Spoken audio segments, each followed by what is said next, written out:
welcome back to Pro Life Without Borders with Sarah and Mikayla. We are so happy to have you back for this episode number 5. 5 episodes and a 5th setup. And a 5th setup. Okay, so we're going to, because we've been keeping you guys up to date, and this is probably not what you're supposed to do for a podcast, but we're going to do it. I don't think so. We're going to do it. That's okay, because we're cooler than the typical podcast. Like, we're not like other podcasters. We're not like other podcasters. We're cool podcasters. We're not like a cool podcaster.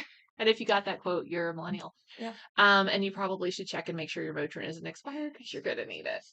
Anyway, so what do we have new this time? Same camera. Yeah. So we've now successfully used the same camera 3 times in a row. Yes. And same microphone. Same microphone.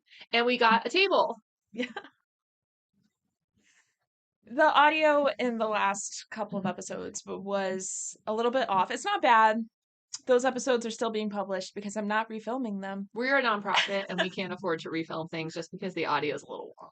So, but I think it'll be fine. Yeah. And so we've got the table now so that the microphone, the shared microphone of meeting is more available. Yes. So hopefully this is it. Yeah. Hopefully we have arrived and we are now elite podcasters. I'm just realizing that this is actually episode 6. We're not elite. We're not elite. We're not elite. And I'm going to leave it in. We're going to leave it in. We're going to leave it in. It's genuine. episode 6. This is episode 6. And it's our 5th setup. Yes. It's Wednesday. It is. Honestly, though, this Wednesday feels like a Friday. This Wednesday feels like it has been 4,000 Wednesdays. But it's just the same Wednesday. It's just the same It's Wednesday. like Groundhog's Day. And it's not even like bad things. It's just been full. Well, one of the medical clinics not having power is bad. Oh, yeah. That was the thing. That's actually just straight up bad. That's not great. So, yeah. So this morning I'm getting my hair cut. And if you know me, and I have 15,000 children. And so, like, it's just going on. It's just going on. I don't get a lot of me time. No. Not shockingly. No. And so I get really like irrationally excited when I have a chance to do something that's just for me because it doesn't happen very often. And I don't mind. Like I'm not like sitting around like, woe is me. It's just when it happens, I get super amped. Yeah. So I've had this hair appointment for like a month and nice. I was like, I'm going to go in, I'm going to sit in the chair. I'm going to like talk to the hairdresser about whatever.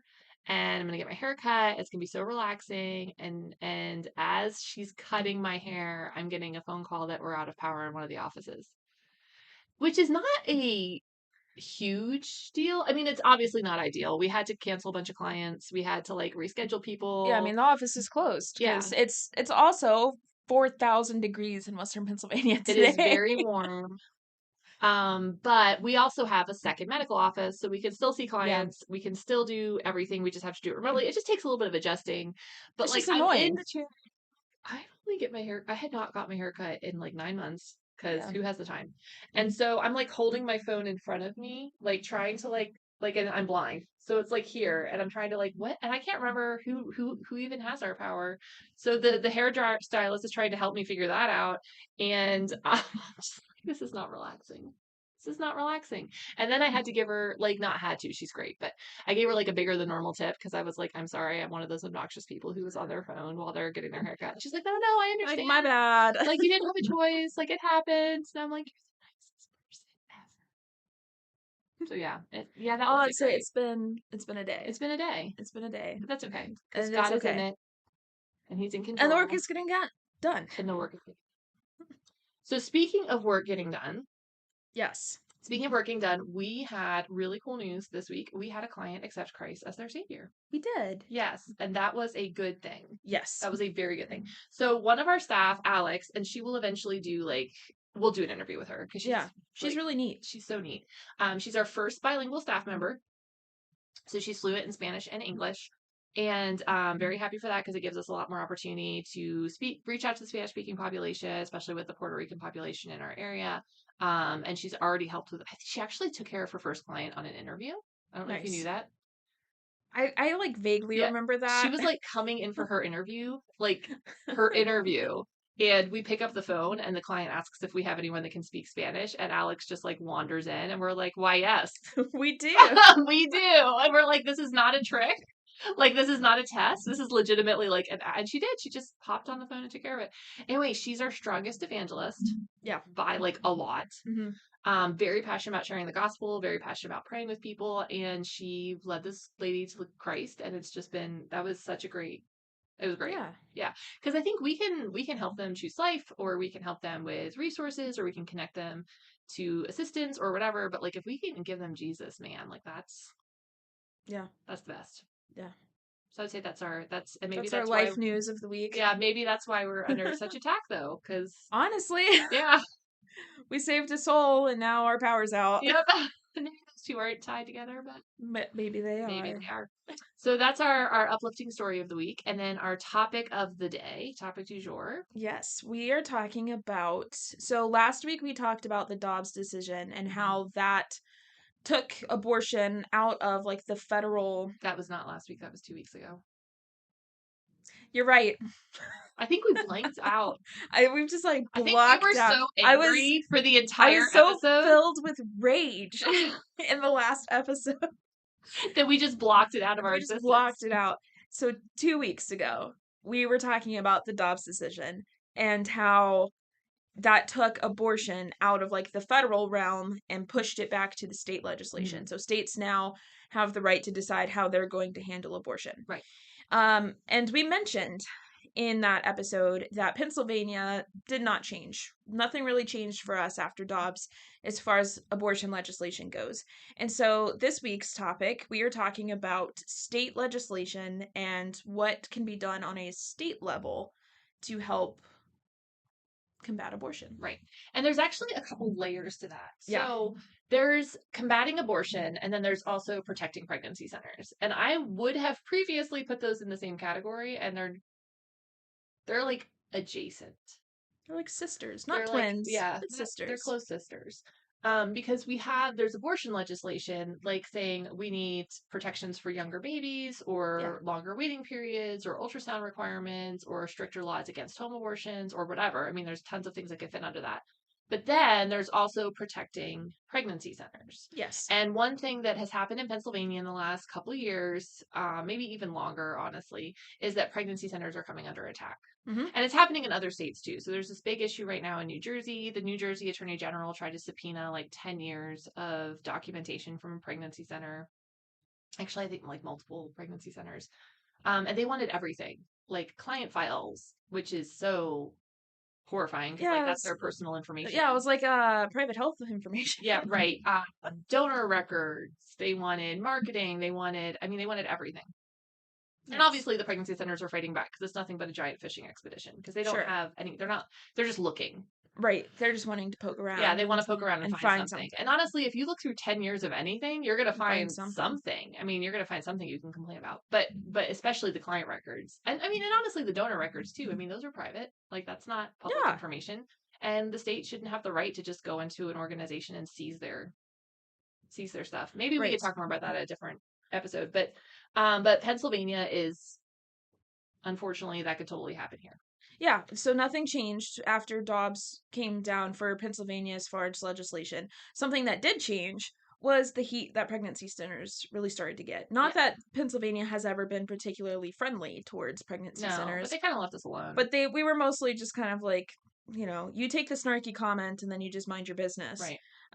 But after the Dobbs decision came down, a different tune was being whistled. Right. So, friend of ours in Pittsburgh put together this like hotline or report form where you can go and complain about your local pregnancy center. Mm-hmm. They tried to pass like these this like deceptive advertising thing that was specifically targeted at pregnancy centers, which there's tons of laws against deceptive advertising. You don't need a separate one.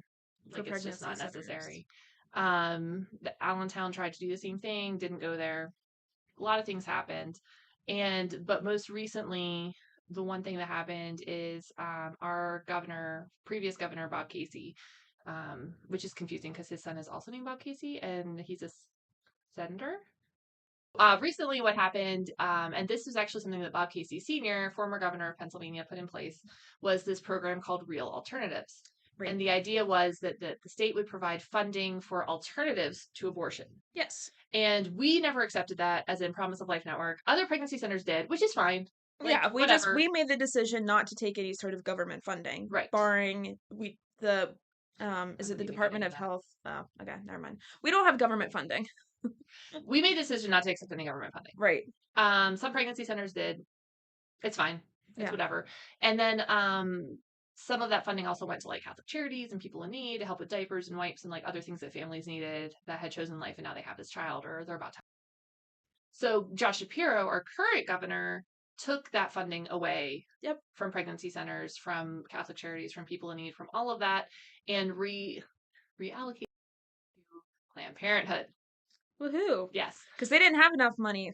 Right. The last Yes. 2 episodes Last ago, two we episodes. talked about, no, it was the last episode that we talked about how much money Planned Parenthood has. Right. Yes. Plenty. Yeah. Frankly, plenty of but money. apparently not enough because They now they wanted, need our like $4 of real alternatives funding. how much it was, but it wasn't a ton. So that happened. There's some other stuff that's like on the House floor that hasn't really been passed, but could be super problematic for pregnancy centers. One day we should bring like a PFI person on, Pennsylvania Family Institute person, and they can talk about it. But yeah, it's just dark. It's just tough times for Pennsylvania right now. And so I was part of a group of 8 directors who got together and we were like, hey, we need to like have an organized collaborative of pregnancy centers in Pennsylvania that we can talk about what pregnancy centers do, and we can help pregnancy centers like learn how to talk to the media and and just do a really good job of like unifying everyone. And so the Pennsylvania Pregnancy Wellness Collaborative was born. It's over a year old now. Yep. So it should be walking on its own. It's eating like dirty Cheerios it finds on the floor. Yep. That's honestly where it's at. And apparently always like, this is always, and it's the same for you, this is always my Achilles heel, is how hard can it be? Yeah. As we're sitting at a table in a dark room with a ring light and it's Finding it's out like that it's a lot 90 harder. degrees in here. How hard can it be? It's Yeah, fine. it's fine. It's fine. Like, how hard can it be to run an international ministry? How hard Yeah. can it be to like do a podcast? How hard can it be to found a collaborative And do all of it at the same time and run a pregnancy center? And the thing is, it's actually harder than it sounds, at least harder than it sounded to me. But I have been able to work with 7 like super amazing directors from across the state. Everyone is like 100% in. They're pulling their weight and more. And we're making it happen. So we've already had like 2 summits for pregnancy centers where they can come and learn and be educated and do some like workshops and stuff with them.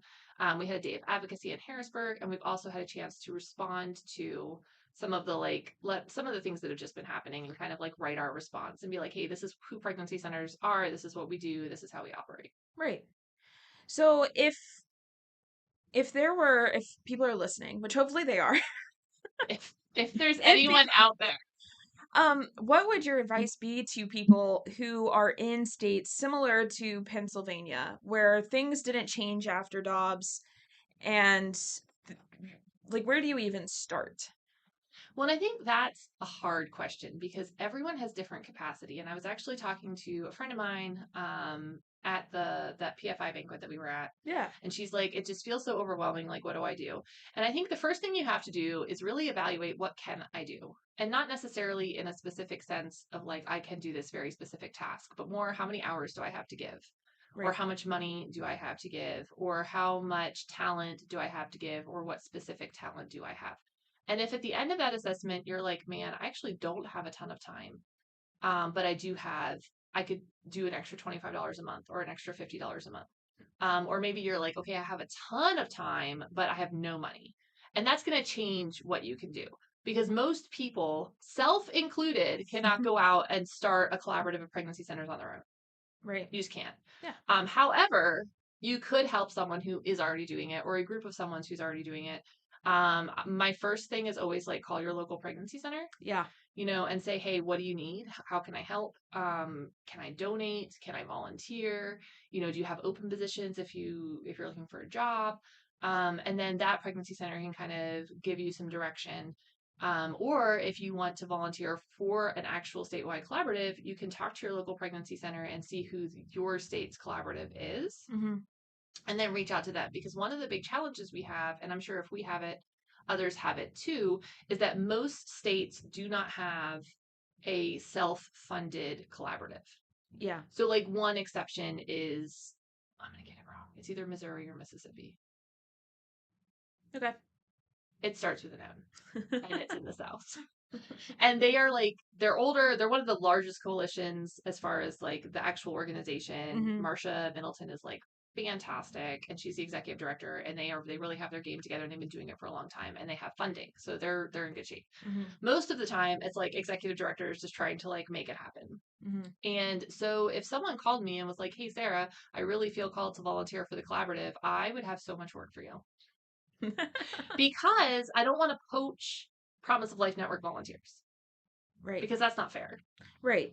And so it's fine if like I need someone to design like a super quick graphic, or I need someone to answer a question for me, or I need someone to, I don't even know what. But like it's not fine if I'm starting to use like tons and tons of volunteer hours that are really for Promise of Life Network for the collaborative. Yeah, because I don't think that's not it. Yeah. So yeah, so definitely volunteer for your local pregnancy center, donate to your local pregnancy center, find out who your state's collaborative is. You can try to volunteer directly for them and see if there's anything that they need help with. They probably do. You can donate directly to them. Now, our like the Pennsylvania collaborative is a C6, so I know that donations, it's not the same as if you would donate to a C3. So if you like are looking for the tax break, it may not be exactly the same. You'd have to talk to your accountant about that. And then the other thing is, and I hate that I always say this last because it's the most important thing, but is pray. Like pray for your state, pray for your leaders, contact your legislators and let them know that you care about life, that you care about babies and women and safety precautions for women, because those calls and letters go a long way. And in fact, I talked to one of our state reps, Aaron Bernstein, and he said handwritten letters almost always get to where they're going. Like emails are a dime a dozen. Mm-hmm. People will make phone calls, but he said if you send a handwritten letter, it's gonna get where you want it to go. Right. Because they're unusual. Yeah. I know that some people have talked about, like this is all happening kind of within the context of the Dobbs decision and like states now having to fight this battle. What do you think about pregnancy centers that are in, we'll call them red states? Mm-hmm. States where abortion is very restricted. And I know a lot of people have kind of like this misconception that like, well, I mean, we don't have that in Pennsylvania because abortion is not really restricted as much as we would like to see it. But like what can people do who are in these states who have restricted access to abortion? Like maybe they're in a state that has heartbeat laws. Like the importance of pregnancy centers still in those states because there's this misconception that like, oh well, we did like it. yeah, like we did it. We have a heartbeat law in place. Abortion's illegal after 6 weeks or a heartbeat's detected. Like we don't need pregnancy centers or a state collaborative. Or I actually had someone, I won't say they told me, like I don't know that they were talking directly to me, mm-hmm. but they said that pregnancy center directors don't want abortion to become illegal because we would lose our jobs. And I'm like, bold of you to assume that we couldn't get another job. Yeah, I was like, I'm first of all. Second of all, like just because abortion is illegal, there's never going to be another woman in the state that needs help ever. Like, okay, so pregnancy centers are big. Like we do a lot. Pregnancy tests, ultrasound scans, STD testing and treatment, parenting help, post-abortive support. None of those things are going to go away just because abortion is illegal. Well, and I think that kind of feeds into the pro-birther right. Like stereotype. Now that nobody can have an abortion, we don't need to help them anymore. Right. Like we were only helping them not to have an abortion. And that's not what wrong we're doing. And like inaccurate. And nobody does that. Yeah. Like nobody does that. So pregnancy centers in red states, it's different. Like sure. it's different. But there are still women considering abortion because they can certainly cross state lines. Mm-hmm. They can certainly access illegal pills, or some other manual method. Yeah. They still need to know if they're even pregnant. They still need to know how far along they are.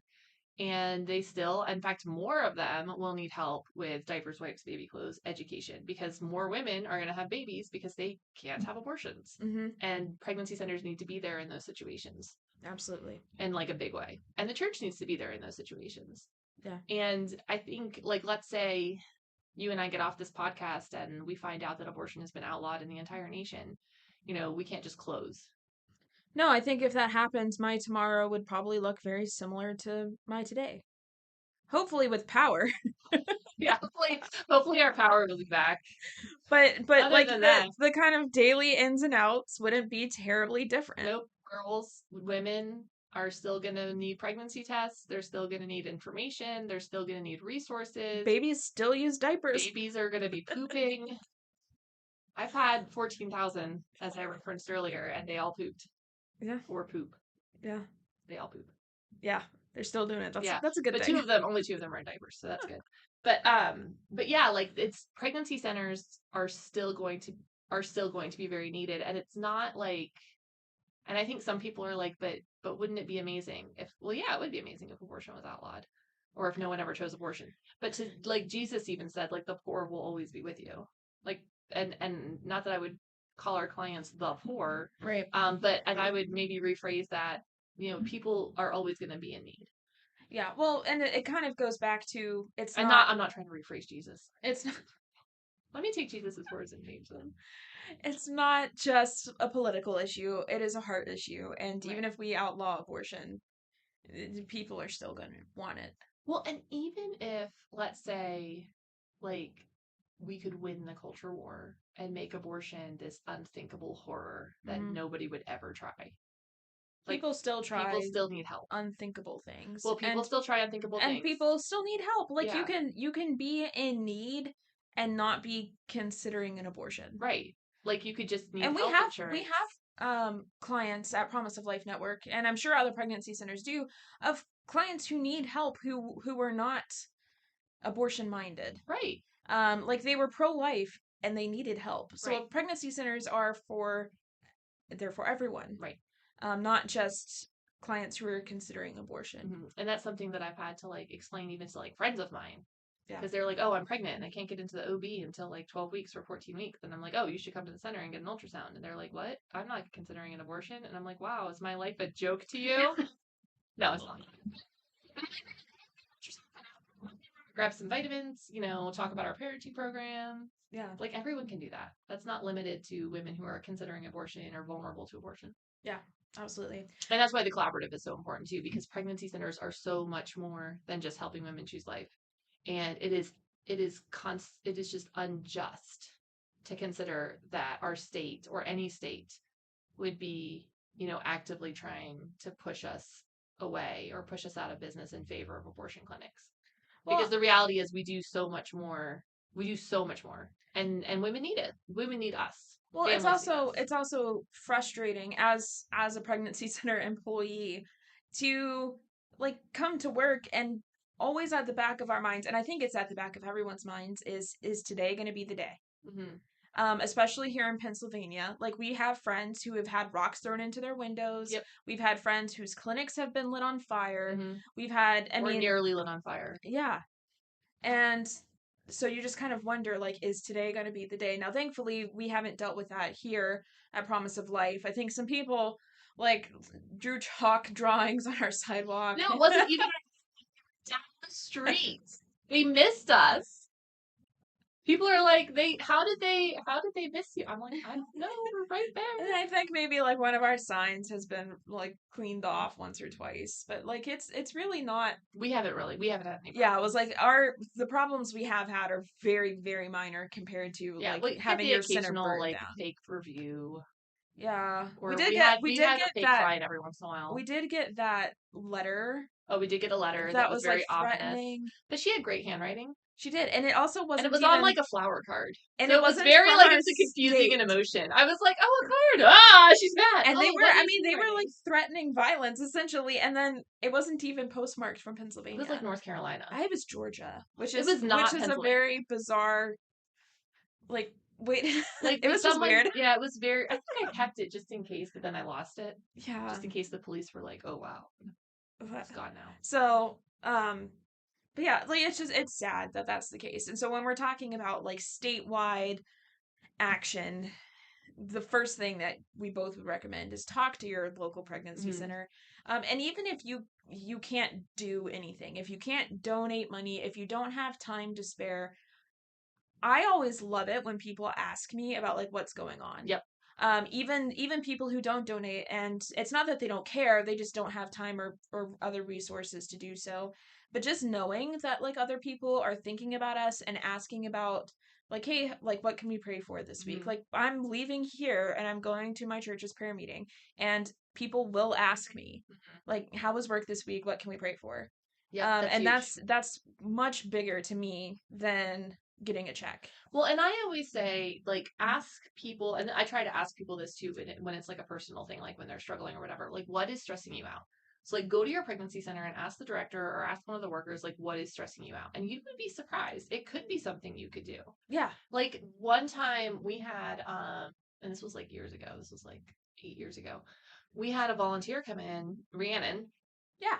and I was so swamped and exhausted. I had just taken over as executive director. It was very, very stressful. I wasn't sure what I was doing, frankly. Like it was just crazy. Ooh, winging it. Yeah, I was like, And I remember asking our office manager at the time. I was like, we have this volunteer coming in. I know you have stuff for them to do, but I really don't have time to talk to them. And I'm like, I have like a zillion things to do. Hmm.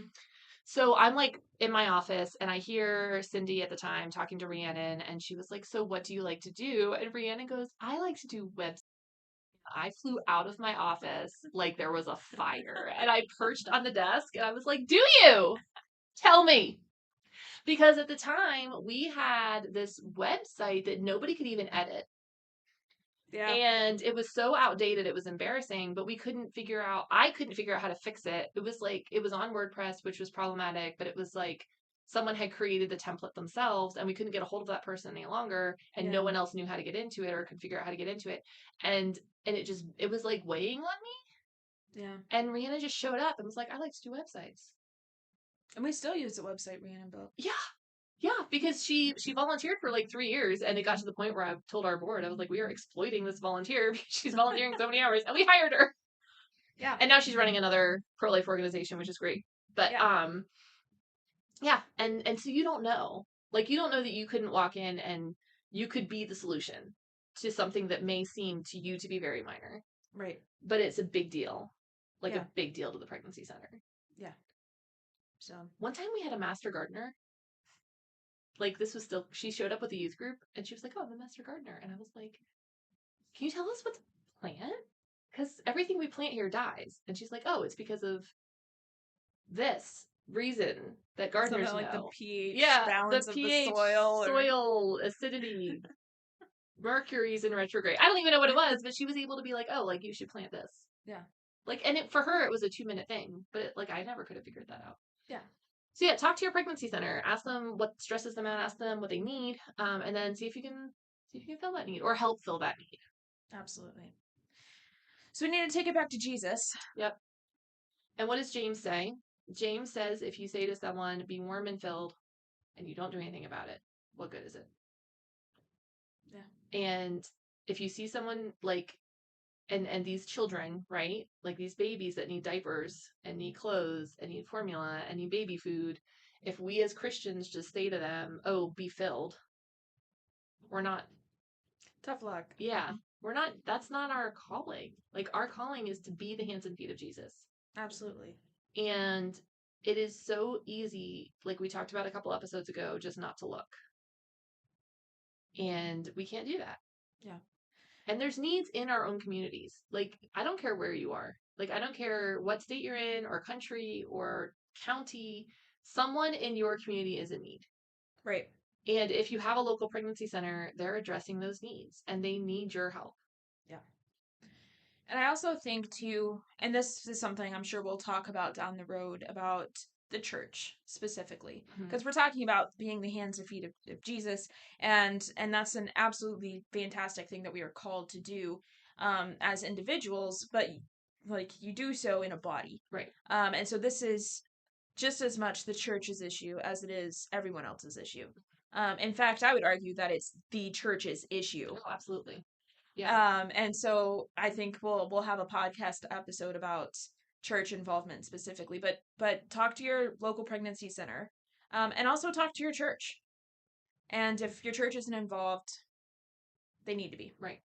And if you don't have a local pregnancy center, or maybe you tried talking to your local pregnancy center and it's not a good fit, or they're not close enough to you. I mean, I have a friend who lives like somewhere in between Amarillo, Texas, and Oklahoma. What a wide, what a wide range there. She has to drive like 45 minutes to get to like Walmart. Okay. It's bad. I mean, she likes it, but it's yeah. bad. I couldn't live like that. Yeah. So if this is you, if you don't have a local pregnancy center, or if you don't have a local anything because you live out in the middle of nowhere in Oklahoma, there are still options. Right. And one of them is Promise of Life Network. Absolutely. So we have remote volunteer options with our chat line. And I'm sure other pregnancy centers in your state would be willing to answer questions you have about how you could get involved, even though you live far away. Right. And you have a couple options. You could talk to your most local pregnancy center and say, hey, I live 2 hours from you, nothing else is closer, but I want to help, and see, can you manage their social media page? Can you design graphics? Can you handle their text line after hours? There's a lot of stuff that can be done remotely for every pregnancy center. If they don't have anything for you, you are more than welcome to go to promiseoflifenetwork.org/volunteer and fill out our application, and you could work on our chat line. And that operates from 7 a.m. to 10 p.m. Monday through Saturday. Eastern Standard Time. Eastern Standard Time. Yeah. So there are opportunities. The Lord has called us to action, not to inaction. And actions can include giving, volunteering, and praying. And all of those things are very, very needed. Absolutely. So thank you so much for joining us. Like and subscribe, and maybe by our next episode, we won't be changing anything. And someday, we're not even going to mention the fact that we changed something, and you guys are going to be disappointed because you're going to be like, it's true. We're just going to like get into it and not give the update. Yeah, and you're going to be like, well, did you get a new camera? Like, did Sarah change her lipstick? Like, the people need to know. All right, have a great day, you guys. We'll see you next week. Bye.